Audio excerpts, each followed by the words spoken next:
আসসালামু আলাইকুম। MN blog থেকে আমি নাসরিন রহমান বলছি।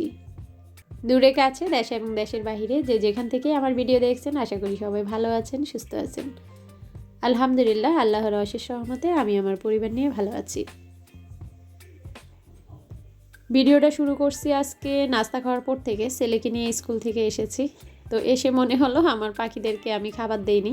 পাখিদেরকে খাবার দিলাম, পাশাপাশি গাছে পানি দিলাম।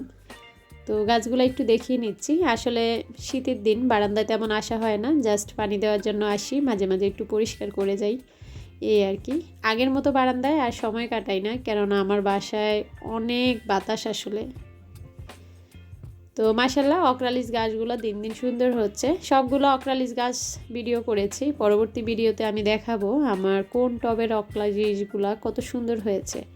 তো কিছু গাছ আমি সেল করে দিব, সেল করব মানে নার্সারিতে এক্সচেঞ্জ করব। তো কোনগুলো সেল করব, এক্সচেঞ্জ করব, সেগুলো আপনাদেরকে দেখাবো।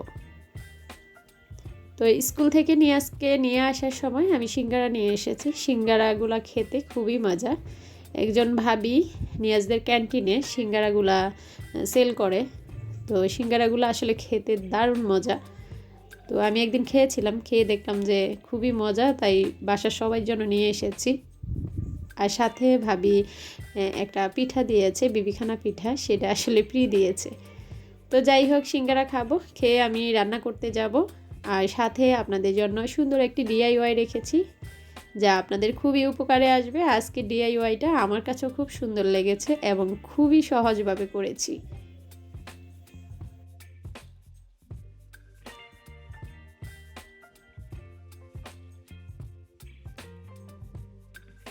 আসলাম রান্নার রুমে।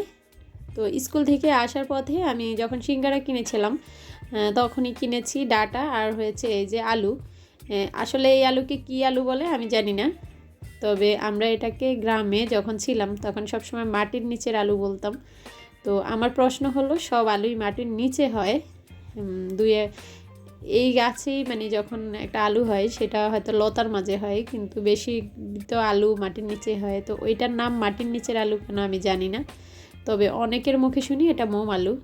তো জানি না এটা কোন আলু।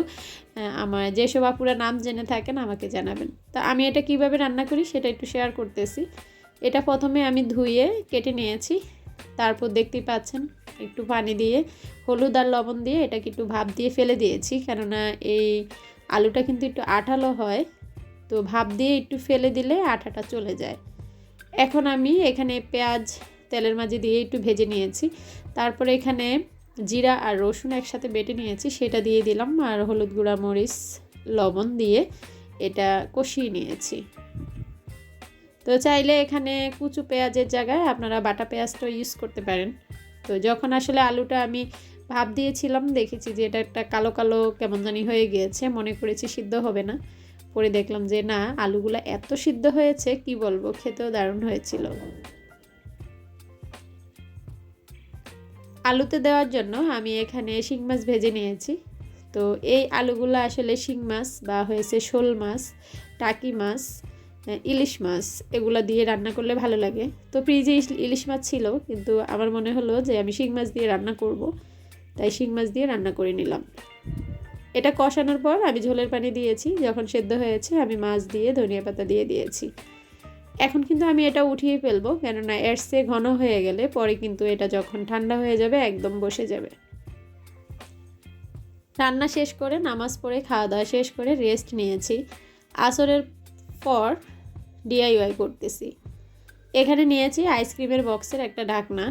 শুধু যে আইসক্রিমের বক্স দিয়ে ডিআইওয়াই করা যায় তা না, ঢাকনা দিয়েও করা যাবে। আমার যে আপুরা ডিআইওয়াই করতে পছন্দ করেন এবং আমার হাতের কাজগুলো আপনাদের ভালো লাগে, তাদের উদ্দেশ্যেই বলছি, এই ডিআইওয়াইটা করতে বেশি সময় লাগে না। তো আপনারা করে নিতে পারেন এবং আপনাদের ঘরের দেওয়ালের সৌন্দর্য বাড়িয়ে নিতে পারেন। আর আমি যে ডিআইওয়াইগুলো করি বেশিরভাগ কিন্তু এগুলা পাটের রশি দিয়ে করি। আর পাটের রশি বা বস্তা এগুলা কিন্তু আড়ংয়ের যেসব ইউনিক জিনিসগুলো সেখানেই পাওয়া যায় বেশি। তো বলতে পারেন আড়ং স্টাইলে দেওয়াল সাজানোর সুন্দর একটি ডিআইওয়াই। তো আইসক্রিমের ঢাকনার মাপ নিয়ে আমি এখানে একটা হার্ডবোর্ড কেটে নিয়েছি এবং হার্ডবোর্ডের মাপেই আমি এখানে একটা বস্তা কেটে নিয়েছি। তো এখানে আমি বস্তার সাথে হার্ডবোর্ডটা লাগিয়ে তারপর আইসক্রিমের যে ঢাকনাটা সেটা লাগিয়ে দিব, মানে নিচের অংশটা কভার করার জন্যই আমার এই হার্ডবোর্ড আর বস্তার দরকার হবে।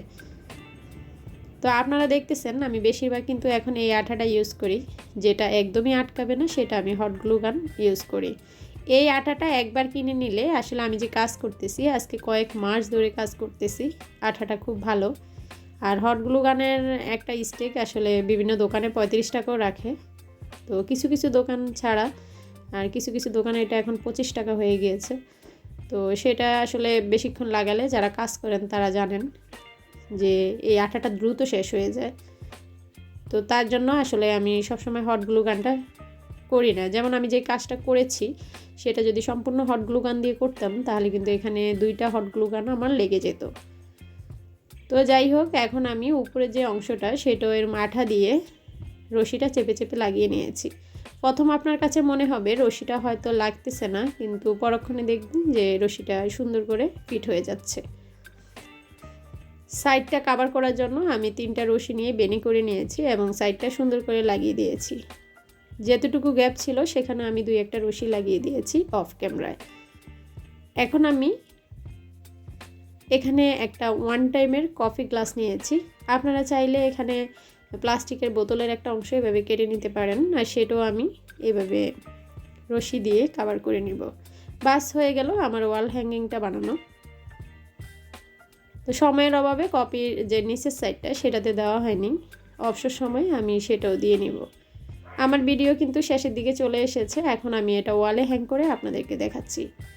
আমার আজকের ভিডিও আপনাদের কেমন লেগেছে অবশ্যই আমার আপুরা ভাইয়ারা আমাকে জানাবেন। সবাই ভালো থাকবেন, সুস্থ থাকবেন। আবারও হাজির হব নতুন ভিডিও নিয়ে। সেই পর্যন্ত আল্লাহ পাক সবাইকে ভালো রাখুক। আমার পরিবারের জন্য দোয়া করবেন। আল্লাহ হাফেজ।